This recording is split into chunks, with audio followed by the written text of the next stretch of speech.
Pokémon Emerald is one hell of a game, a timeless classic that many people point to as one of the greatest Pokémon games of all time. Me personally, I'd never really given Hoenn my 2 cents, and always assumed that the game would be very little fun without some of the modern quality of life fixes or the physical special split. I mean, both of these things are distinctly absent from the game, but boy, was I wrong.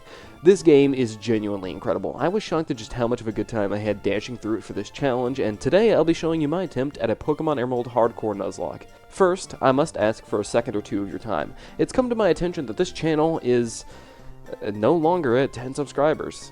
Yeah, so funnily enough, I really sat my ass down and put together a script for this video, and by the time I was done, the channel exploded to a whopping 125 and counting. So, I won't waste any time here with my dumbass graph or a joke. Thank you. That's all I've got to say. Now, first, as always, you may be wondering what my rule set is for this run. Well, I always keep my rules in the description for those who want all the details, but the quick gist is that I can only catch the first Pokemon on each route. If a Pokemon faints, it's considered dead, I can't use items in battle or overlevel past the gym leader's ace Pokemon, and I only play on set mode. Aside from some minor rules, that's all, so let's dive straight in. I start in the back of a moving truck, and I gamble the integrity of my skull against a bunch of wooden crates before I'm finally let loose on this world. My mom forces me to set the clock in my room, and I immediately follow this up by breaking into my neighbor's room and invading her privacy by digging around through her stuff. I get kicked out for being a creep, and I find out that a guy named Professor Birch is getting his ass handed to him by a level 2 Zigzagoon, and I have to search through his briefcase and get a Pokemon out in order to battle it. The random number generator, for the first time ever, declares that my starter shall be the greatest of the bunch, Mudkip. I name him Charles, a sophisticated name for a sophisticated lad. I blow up the Zigzagoon, and Birch thanks me by sending me on an errand in typical Pokemon fashion. He then allows me to keep the Pokemon I was never going to return anyways, and I make my way onto Route 101, where I can catch my first ever wild Pokemon, a Wurmple named Hopeful. Because he evolves so early, I can immediately evolve him into a Dustox before anything else, which is great. Dustox, in the majority of contexts, is disgustingly bad, but that's it.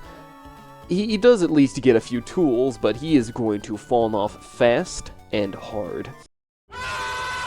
My next catch is a wild Poochyena that I name Hobbs, and a Zigzagoon which I name Fable. I book it west over to Petalburg City, where my own father calls me a weak bitch, before some little kid named Wally walks right in. My dad guilt trips me into helping him catch a wild Pokemon, and he gets his hands on a small Ralts. I then attempt to leave town, but some dude named Scott calls me pathetic before leaving right afterwards. Man, this town is full of jackasses. It's from here that I can make it into Petalburg Woods, where I can catch a Shroomish that I name Krubish, before I exit out into Route 104 and catch a Marill that I name Mouse. From here it's a straight shot into Rustboro City, home of Roxanne and her gym. I'm pretty confident about this, considering that I've got a Mudkip, but that doesn't mean I should just throw caution to the wind. But that's exactly what I do, since I immediately waltz into the gym to fight her. Thankfully, I was right. This fight goes as expected, and I tear up her rock Pokemon easily with Charles. Right after the battle, Charles passes the level cap and evolves into a Marshtomp, gaining the ground typing, which is huge. Water Ground is a fantastic typing. It's got a ton of resistances, and it's only weak to one type only, Grass. And say it with me, people, grass is ass. But especially in Generation 3. Let me tell you, if it isn't the Sceptile line, they forgot to give it a grass move. I promise you. You can look through all of these learn sets in the entire game, and none of them that isn't the Sceptile line have a decent grass move. Alright, it's either Absorb or like Petal Blizzard, and from there, it's just over. I make my way onto the next route, where I can catch a Whismur named Jumpy before I clean up the local trainer population and save an old man's pet bird from some gaggle of blue freaks running around calling themselves Team Aqua. As it turns out, the old guy runs a boat and will help me travel across Hoenn while I don't have surf, which is great because I hate ocean travel in these games. He ferries us over to Dewford, where I easily stomp all over Brawley's gym trainers before making it to the man himself, which goes about the same since Hopeful easily cleans up this gym. With our second badge in hand, we exit and make our way over to the Granite Cave, where I can catch a Makuhita that I name Chumley. I then navigate through this dark-ass cave before getting what I need and leaving. I sail over to Slateport, where I get confused about a line of all things before successfully delivering a package I had like the glorified mailman I am. It's here that I also fish up a Magikarp that I named Dragon. Funnily enough, other than my Black and White run, since there's only Gen 5 Pokemon here, I've literally never not had one of these in an unrestricted game so far. I decide that before I do anything else, I'll go catch my next encounter, that being an Electrike. This is a fantastic encounter. A fast electric type is never a bad... Krubish, what the fuck? I then barrel over a ton of Team Aqua grunts before Scott admits that I just might not be total garbage. I run into Birch briefly, take down a few trainers, including my rival on a bridge, which people always say is a hard fight, but I just completely stomped all over them, and then make it to Malval City. It's here that I meet Wally again, who says he's going to beat Watson with his level 16 Ralts. Yeah, Wally, that ain't gonna cut it. Scott congratulates me on crushing Wally's dreams before they even start, and I decide to immediately scout out Watson's gym. It's here where I beat some You can't just give a Meta-type Thunder Punch and call it an Electric-type Emerald, that's just not how this works. I finally find myself standing before Watson, who I can challenge to a battle. Charles easily cleans up all of his Pokemon without breaking a sweat, earning us our third badge with a Ground-type power. Now, you may notice here that the first thing I do after beating Watson is shove my Loudred Jumpy into a death box without him ever dying. Well, the thing is, I may or may not have already blasted my way all the way over to about Flannery, but I closed the game and forgot to save, resulting in me shooting back to Watson. In this alternate timeline, Jumpy died to an exploding coughing, and it didn't feel right to keep using him, even if he was technically still alive. I then blast up to Route 112, where I accidentally get my Fiery Path encounter first, grabbing a Numel named Blam before my Route 112 encounter, which is a huge mistake because I've accidentally used Dedupe's Claws to lock me out of a free Slugmar Torkoal I could have gotten from Fiery Path. It wouldn't be me if I didn't blunder at least one encounter for good measure. I book it east and an old lady tries to kidnap me, but I burst out of there to pursue my dreams of professional cockfighting. Speaking of cock, I enter the next route and catch a Slugma that I name Purga. I then enter Fall Arbor Town, where before I felt the ramifications of a dimensional split, I was confused about there being no Flannery here. After spending some time figuring out where Flannery is, I grabbed what I need in Boogie West for the Strength 8 gym, which I teach to a whole lot of Pokemon because these losers need some actual moves. I mean, just take a look at this. Gen 3 movesets are downright crazy. Like, I'm loving the game so far, but which clown at Game Freak decided that the only physical move that Mightyena should learn by level up is Tackle until level fucking 37? Speaking of which, I catch the poster boy of No Moves.LLC, a Lombre that I named Kilo. I hope I didn't need a grass type, because this motherfucker only knows Absorb. Why would you need anything else, of course? 20 base power? No problem. That should take care of all your problems. I finally arrive in Meteor Falls, where I can catch a Solrock that I name Apple Juice, which is crazy good, but we'll get to his uses later. These weirdos in red argue about a climate change or something, and then a ton of pirates walk in and tell me not to trust the red guys because they want to cause destruction around the world. They then tell me that they want to cause destruction around the world, and... wait, hold on. Are these two idiots competing over who can destroy the world harder? Well, that aside, I loop back around to Rustboro City so I can head back up the same route again. I've got to go up Mount Chimney to catch some Team Magma bodies, which means I've got to go ride the cable cart up the mountain to do just that. It's up here that Team Magma and Aqua are peacefully settling their differences by beating the shit out of each other, but of course I'm here to main character all over the place. I make it to Maxie, who's fucking around with space rocks, but I challenge him to a battle. I accidentally lead with a burned, half-health Hobbs. I'm gonna get a call from PETA soon if this shit keeps up, but other than that, I clean him up easily. I then head down the mountain, forgetting to go into the grass, which I'll get to later, and into Lava Ridge Town, where I pretend to not notice the naked old people bathing nearby before I immediately enter Flannery's gym, where I struggle with another gym puzzle. I finally find Flannery, and this fight is actually notorious for being kind of difficult, with sun-boosted overheats flying all over the place. But take one look at my team. Yeah, Flannery is not about to like this. Charles immediately destroys her Numel and Slugma before Camerupt comes out. She shows her ankles to Charles, who makes him swoon, so I switch out to Apple Juice. Remember how I said earlier he'd be useful? Yeah, his asexual overshields protect him from the move Attract. Thankfully, it doesn't take long for Apple Juice to run over the Camerupt and Torkoal. With the new badge in hand, I can finally run on out of here. With my trusty new goggles I get from May, I can pull up on the desert area to catch my new encounter, a Trapinch, aptly named Goggles. This fella ain't gonna evolve until basically the Elite Four. Cool to have, though. I then run back up the mountain so I can get my encounter in the grass on the side, grabbing a Spoink I named Bink. The next matter of business is taking care of my deadbeat dad, Norman, a normal-type gym leader, aka my father, who does a visit, is in need of a serious beating. I boogie into the gym and maneuver my way into his room where I challenge him. At first I have this weird plan to set up defense boosts on Spinda and sweep with Apple Juice, but that falls apart super fast. I'm forced out against the Vigoroth into Hobbs, but in typical Hobbs fashion, he has to leave because he's too low. I switch into Krubish, who spams Fighting Stab, bringing down Vigoroth and Linoon before either of them have the chance to do any serious damage. Finally, Slacking hits the field. This thing is a monster, with a base stat total of 670. Any attack from it can deal huge damage to Krubish. Not to mention, it's also insanely bulky, so Mach Punch from Krubish won't deal as much damage. However, as compensation for its huge stats, Slacking famously forfeits every other turn with its ability Truant. So I switch in Hobbs to get off and Intimidate, lowering its attack and dying to... oh, Well, never mind. The Slaking went for counter, which means Hobbs lives to see another day. I bring in Chumley on the Truant turn and flinch the Slaking with Fake Out, earning me a free turn to bulk up. Then Chumley sets up another while being hit with a weak Facade before destroying Slaking with the mother of all Vital throws. And just like that, it's curtains for Norman. After exiting, I grab the HM for Surf, which is massive because it finally gives Charles some S-tier water stab. I forget sometimes that Surf is a whopping 95 base power in older gyms. It's a wonder why anybody ever bothered to use Hydro Mist when the base power used to be this high. While on the road north, I come across a Weather Institute where I send Team Aqua flying out of there faster than a college student out of an attendance optional class, and for my efforts I receive a gift cast form that I name Jam. Now, surprise surprise, cast form is Garbodor. Straight trash. Just feast your eyes on these stats. Spinda is shaking with jealousy right now. But it does do one thing really well, which I'll show off in just a second. I arrive in Fortree City, home of cool town design and the Flying Gym, run by Winona. It's here where I start tweaking over an invisible wall because I've never played this far before and I wasn't familiar with Kecleon's game. After realizing what I need to do here, I quickly go to the road east, where I can nab a new encounter. It's here that I find an Absol, which immediately kills Applejuice with a critical hit Razor Wind, which our boy resisted, and it wasn't even stab, but I guess that doesn't count for much these days. I named the newly caught Absol Polar before finding Steven and getting my anti-bullshit glasses. With those in hand, I can now boogie into Winona's gym and prepare for battle. So, remember Cast Form? Yeah, Jam. Yeah, you see, he's good at one thing and one thing only, Winona. Cast Form comes strapped with Hail as well as the move Weather Ball. Weather Ball is a 50 base power normal type move. Pretty bad, right? Well, no, actually. Funny thing about Weather Ball is its special effect. Well, under any sort of weather condition, it changes typing to match the weather and doubles its base power. Take a look at Winona's team. Notice anything? Yep, that's right.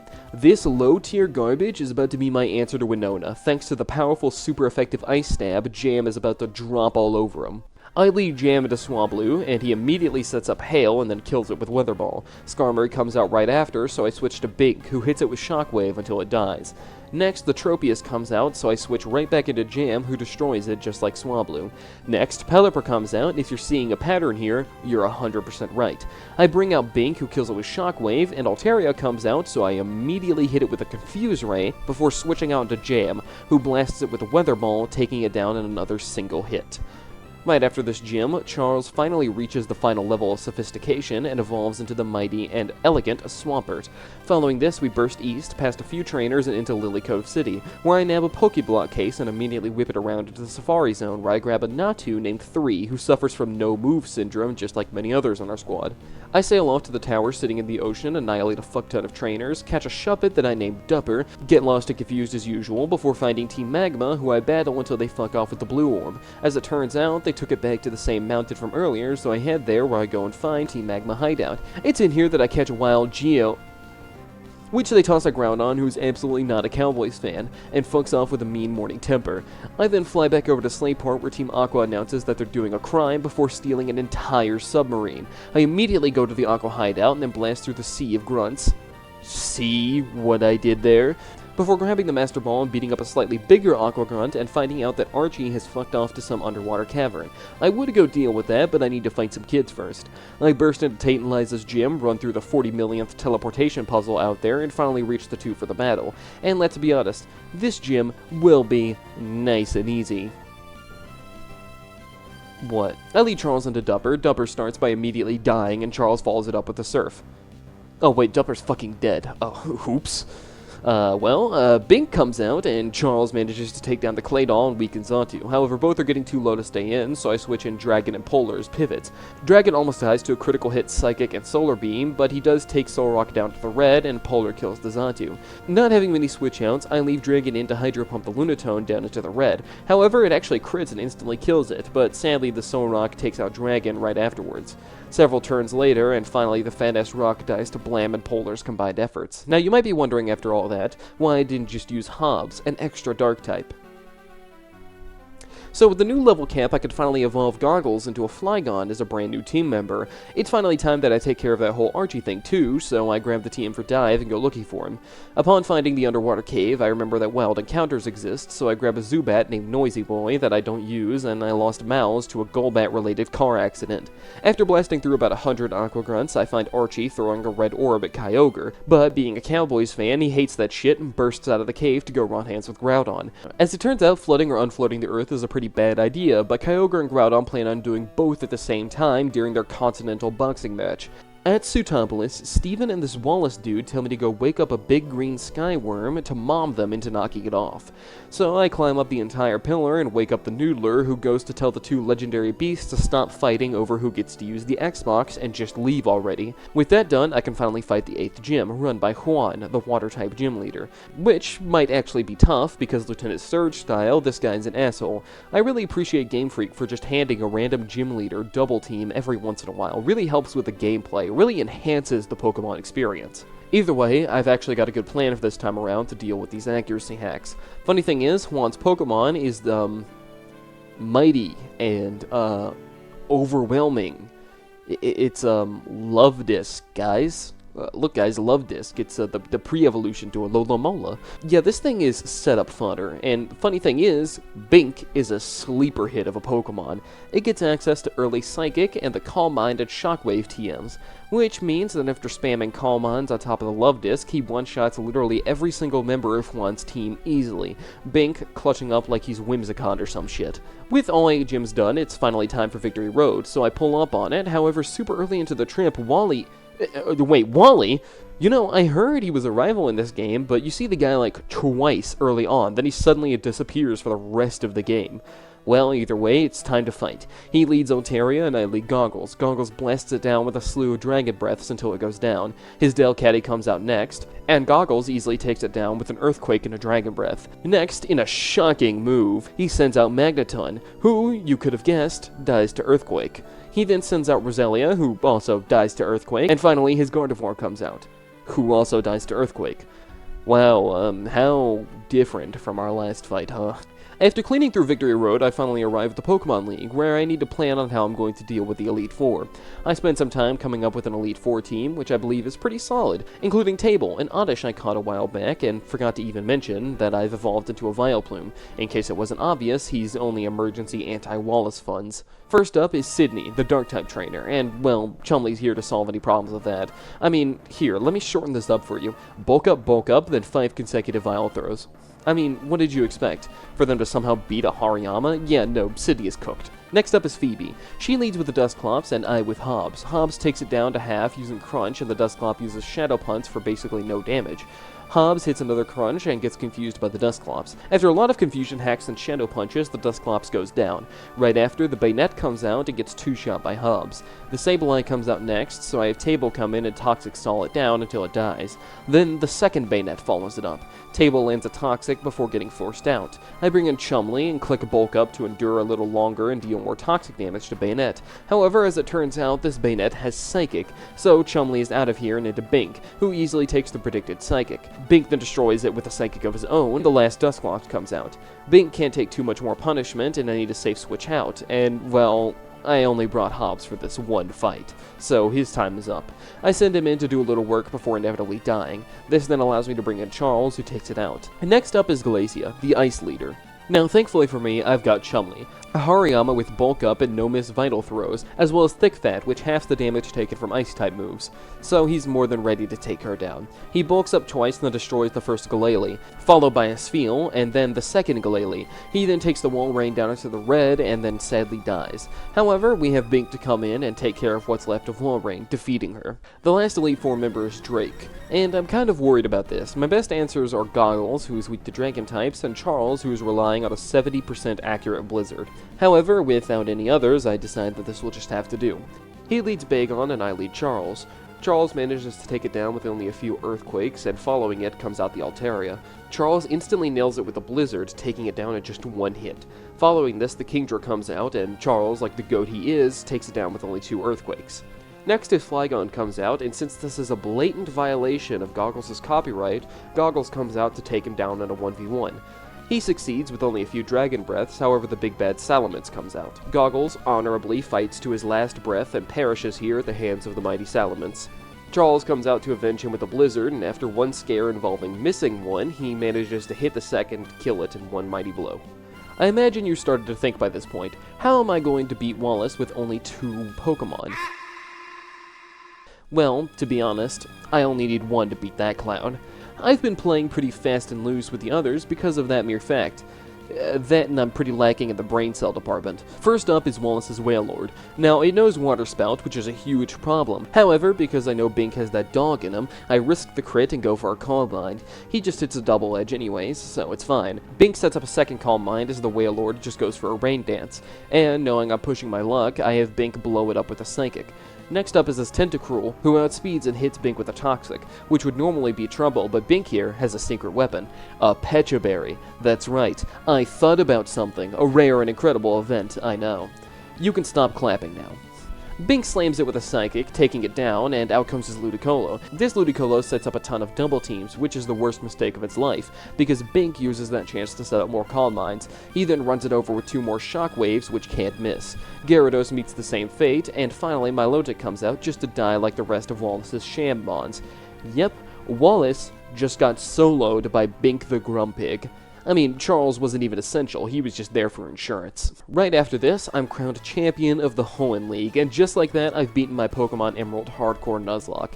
Thanks for checking the video out, everybody. Sorry this would have been out sooner, but I may or may not have gotten a little distracted. I was playing Inscription, but that's not important.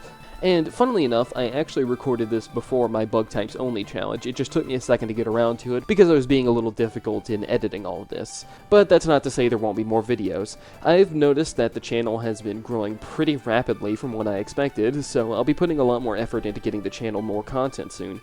Don't worry, there will be more videos, and lots of them to come. Thank you so much for watching, and I'll see you in the next challenge.